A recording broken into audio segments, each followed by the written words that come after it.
Dear substance of kin, forsake the mortal heads. Abandon flesh, abandon sinew. Thou art now my magic. Thou art no more sin.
Dear substance of kin, forsake the mortal heads. Abandon flesh, abandon sinew. Thou art now my magic. Thou art no more sin.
Dear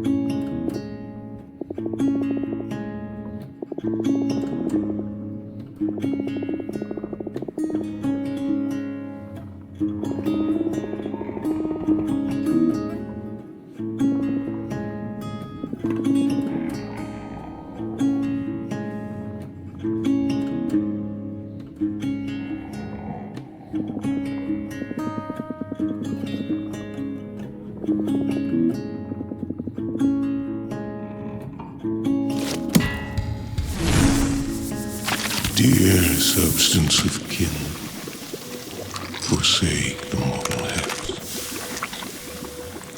Abandon flesh. Abandon sinew. Thou art now my magic. Thou art no more sin.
very substance of kin, forsake the mortal hex,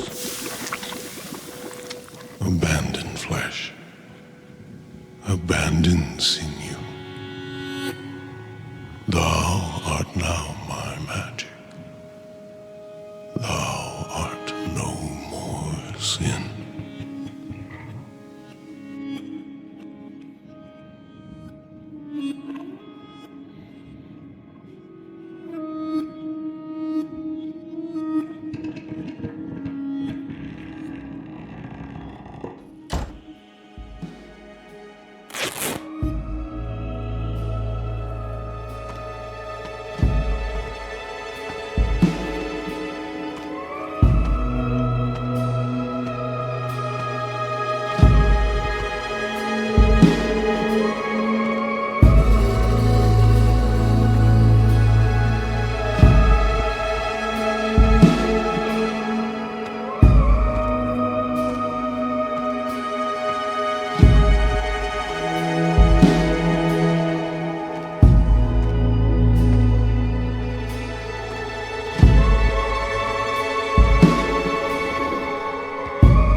Okay, so Dear Substance of Kin. Thou art no more sin. This game was another Lunder that we made in April 2019. The theme this time was Your Life is Currency. And we made this game in collaboration with our friend Ivan Papiol, that is an artist. An amazing artist. Yeah. So I really like the mood. It's really dark, maybe too dark in the visually too dark. But I really like that. And it's like horror, more or less, like mysterious. Yeah, I mean, life is a currency. I mean, you can interpret that theme in many ways, but I want to talk about how I came up with the idea for this game, because I like drawing creativity from different sources. In the same way we spoke about being inspired by a Famicase exposition, and you need to fill a cartridge with a game.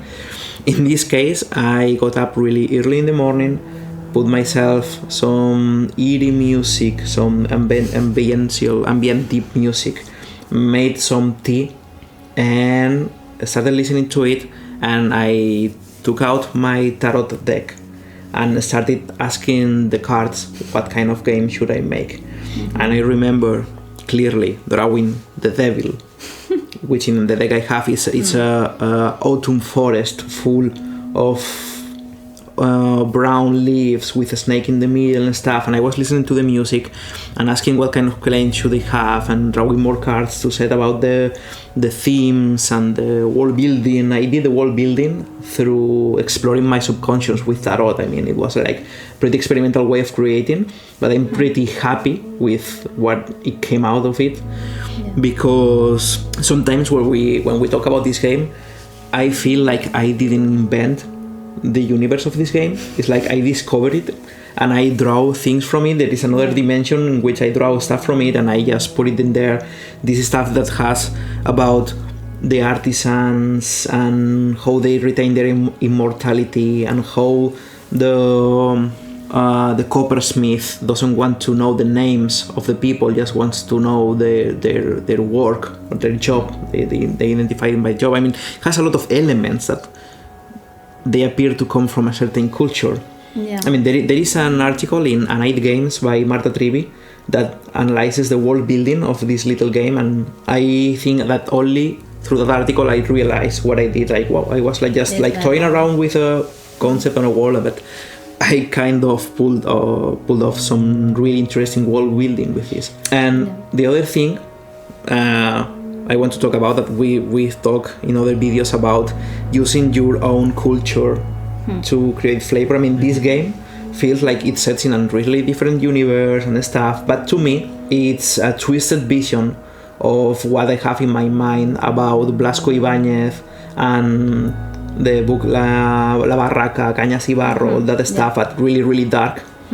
And also it's inspired in a job that doesn't exist anymore, which is called the sustanciero, the substancier or something like that, the substance monger, which was an ancient job in Spain, in which someone carried a pig bone, a ham bone with him, and for some coin he would get into your home and just bath it in your broth, so you could get some substance out of the bone. And it feels like a Dark Souls job or something like that. And I was really inspired by this. So it's a combination from this old job and what I know about Blasco Ibáñez, and then what I did with the tarot. It's a really strange way to get to this creativity, and I really love what we did with this game. Yeah, for me it's like everything put together in a certain way. It's like the music, the ambient, the mood, the characters, everything is like going in a certain direction, and it all goes like almost too well for album game jam, you know, like it's like, wow, this is like a universe or something that we develop over a bit of time, you know, like 3 days, for me it's really interesting that, because the main character, you know, it's like really, you know, it has this personality or something that it's almost designed or picking from a existent story or whatever. It's like it's really powerful.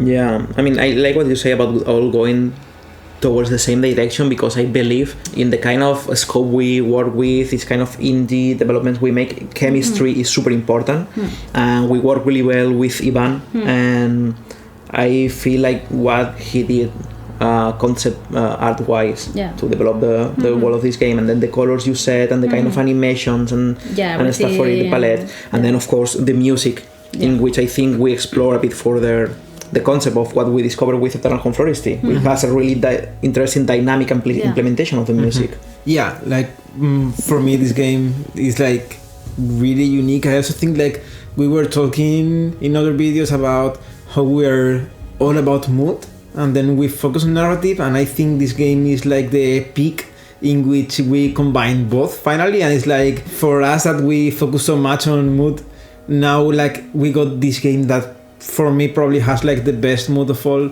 and it's all thanks to the narrative and the world building. And like Eternal Home Fantasy has amazing mood, and other games have it too, but this one, since it's so fantastic and so out of this world, like I don't know, it's really different. And yeah, I also like it a lot because I feel it really differs from all of our other games. Like, I don't know, just the fact that is fantastic, and it's not like something based in reality or futuristic or something like that. It's just like a huge change, and I really like that. And like for me in the music, like it's super obvious, but I just really like it, making something dark and stuff like that. And also the thing with this game is that since we wanted to make like a really tiny sandbox in which like you were exploring like this town, and we had like 2 artists for the game, we could like, it was like instead of just making a hands-on level, and I already talked about how I really loved level design, but more, it's not just level design, but like I really like it like in games in which you could have all the assets and just make levels with that. Like it's like level artist. Yeah, it's not like all about the level design like in Blueprints talking. Like I really like grabbing the assets and doing something visually with it. I suck at visual arts, but I really love like doing this kind of collage with stuff like that. I need to say that Paula is an amazing level artist, because the Substance of King only has 20 assets, and she built a whole town just moving rocks around and putting planks of wood and stuff, and it feels like it has like 100 assets. It's really crazy. Yeah. So the thing with this game is like, I mean, for me, it's like the opposite of Eternal Home Fantasy, in which I really suffered through making it, and this one was like a joy because I had the music, and all the rest for me was like just make a cool level, and I love that because I really like that stuff. So also, I want to say a special mention to JM.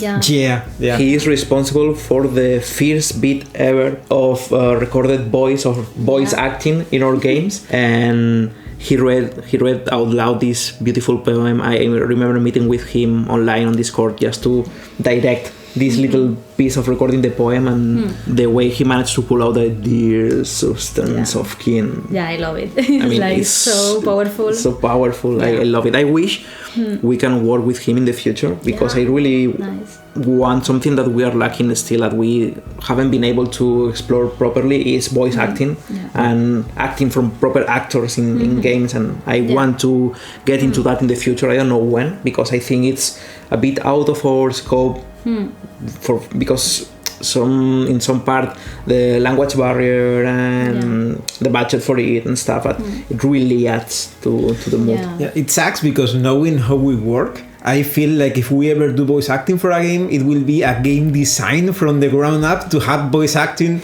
because like when we are making commercial games, they always end up with so much text that making voice acting for them is gonna be incredibly expensive. But then at the same time, like, I think that if we know we're going to have voice acting in something, we are going to want to play with that. Yeah. So we are going to design something specifically for that. Yeah, and I think I would write differently if it's going to be have voice acting, because for example, the Resistance Club, I think could really break the pace of the game, the rhythm, if you have to read out loud and have it everything acted. I think you have to work differently if you are working with voice and not just text.